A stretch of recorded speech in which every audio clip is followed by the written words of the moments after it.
Do you believe that any of the growing political unrest around the world, especially Tunisia and Egypt, is linked to higher food prices, which the questioner says results from the Fed's large-scale asset purchases? I'm not sure I accept the premise of the first half of the question. It's not just Egypt. We're seeing it in Algeria, Tunisia, Jordan, Yemen. The list goes on. All countries with something very critical in common. The people are being strangled by soaring food costs now at their highest levels ever. Coupled with high unemployment, the cost of food has been the uniting force of revolt. For the lucky Arabs who actually have a job, it's estimated they spend up to 80% of their income on food. And guess who's behind the price spikes? Washington, Wall Street, and China. And while China is the hardest for us to control, we can deal with the two-headed beast that is Washington and Wall Street. The short-term problem is on Wall Street. You see, for decades now, food suppliers and farmers have been signing contracts designed to lock in their prices for a predetermined later date. It's essentially a way to hedge their bets against sudden fluctuation in costs and prices. Speculators have always been a key reason why this system works. They pump money into it. But you know the mantra, everything in moderation. Too much speculation distorts food prices. You've heard of the dot-com bubble and the housing bubble. Let's call this one the food bubble. The number of people going hungry is rising on the earth for the first time in history. Food prices predicted to jump another 20% this year. And as the bubble squeezes our world's poorest, it is releasing torrents of anger and frustration, people blaming their governments for the results of this rampant speculation. But the biggest blame does not lie on Wall Street. The most sinister driver of exploding global food prices is in the hallowed halls of our central government, hell-bent on covering up 2008's massive mega bank theft. The Federal Reserve's answer to cover up that theft was to turn on the money printing machine in overdrive, creating trillions of new dollars on their computers, pumping them into our economy to cover up the bank's losses. The consequence, lowering the value of our currency. And as we continue to do that, investors and non-investors alike are watching commodity prices soar in correlation to that money printing. Corn, wheat, copper, oil, you name it. And it's not just in those other countries. So whether you're cursing food and gas prices at home this summer and wondering why, or you're a stunned observer of the unrest in the Middle East, realize both are the direct result of a pay cut from money printing as your government remains hell-bent on propping up the mega banks. And to further help us connect the dots, I want to bring in Bill Fleckenstein, hedge fund manager, investor based in Seattle, somebody expert on all of these variables. Bill, and how closely does the money printing policies of our central bank correlate to the overall rise in commodity prices? I think it correlates quite well, but not precisely. And it's the not precisely part, I think, that often confuses people because people will say, well, why should printing money necessarily cause food prices to go up?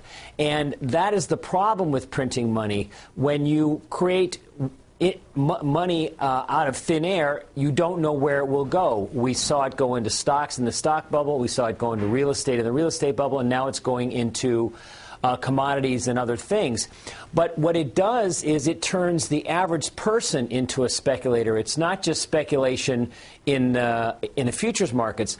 There have been stories in all the papers about how farmers in China holding back their cotton crop to businessmen who make cotton shirts buying in advance. When people believe that the money will no longer be good, they put it into things. And when those things are food and you have crop disruptions, then you start to see what's happening, and then you get the dominoes start to tip over like we're seeing now. And I want to talk about our own dominoes and the relationship between America's mega banks, the political contribution system, where 40% of the political donations for both Republicans and Democrats come from the bank. So you have the giant banks as the bulk provider of money for politicians. You have the implicit and explicit support of the central government, both through tax code and money printing. You then get what you just described, the new money going someplace, in this case into a food bubble. And then the food bubble has this impact on the poorest nations, where, as we just reported, 80% of their income goes to food, which is inconceivable to Americans. Just how sinister is that wheel between the banks, the political contributions, the support, soaring prices, and the unrest? Well, it's extremely unfortunate, but it's how interests get aligned, because the groups of people that you mentioned who actually might be benefit from all this money printing, Wall Street banksters and all these other folks, they have lots of money and they do things with it and they get more money. It's the people that don't have any money that get pressured, and unfortunately they don't have a heck of a lot of clout. So money printing and the things that are done by our central bank and other central banks in the name of suppressing prices that are too low, i.e. fighting deflation, have now seen their unintended consequences in screaming agricultural and commodity prices and related prices. Because when psychology starts to change, then people modify their behavior and it gets into the other sorts of prices. And it's all because we have a central bank that won't ever face its mistakes and always wants to print money to solve whatever the problem is. As more and more people in this country come to understand something that you've known and understood for years, something that many folks have been rapidly getting educated on since the financial crisis, what is the alternative, or what are some of the alternatives that could be entertained today instead of the money printing strategy that we're getting from our government now? Well, I know this will probably make a lot of people laugh, but when we were on a gold standard, there's nothing magical about gold. It was just a rule as to how much money you could create. And it had an elegant check and balance, because if you were a country that was doing things that the world thought improper from a monetary standpoint, gold left your country and you had to then tighten. So I know it sounds like I want to go back to Stone Age times when I mentioned the gold standard, but we need rules whereby the money is fixed in value and other things fluctuate. We have tried to make it so the economy and other things don't fluctuate, and we've turned money into being worthless. The United Nations Food and Agriculture Organization says global food prices are likely to rise even higher after hitting records in January. And this raises concern for many countries. Global food prices rose in January at a record high. The UN Food and Agriculture Organization said on Thursday that food prices went above 2008 peaks when rising food prices sparked riots. Many countries could be affected by food price inflation, and some don't expect the food price hike to ease for some time. The issue that concerns is that the duration of this price increase, which has started so many months ago and not really giving us any indication that it's going to change dramatically in the future, coming months, is long. And this long duration is something that I think eventually would mean more food inflation in many countries.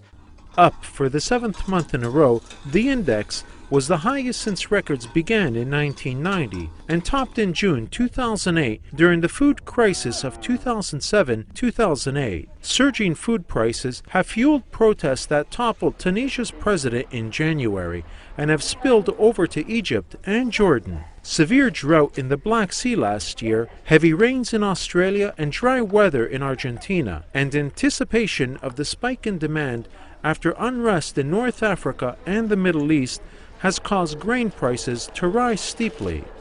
High food prices are of major concern, especially for countries that face problems in financing food imports and for poor households which spend a large share of their income on food.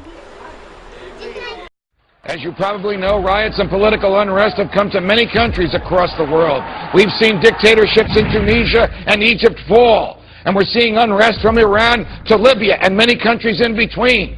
But many probably did not realize that these uprisings were caused in part by high food prices. Gaining access to the developing world's demand for food. The latest international survey on food prices reveals an extra 44 million people have been forced to the brink of poverty because of soaring food prices. Once again, rising food prices are causing social unrest and political instability in several countries. Hello, I'm Joe Donlin. And I'm Tracy Berry. First at 6 tonight, get ready to pay double, maybe even triple the price for fresh produce in the coming weeks. The worst freeze in 60 years has decimated crops in Mexico and the southwestern U.S. Yeah, not only these prices skyrocketing, there is a very good chance that supplies of items like these Roma tomatoes and asparagus might not be available at any price, at least for a while. What's going on with produce prices? We've had a double and triple, and the consumer comes in here and looks at the price.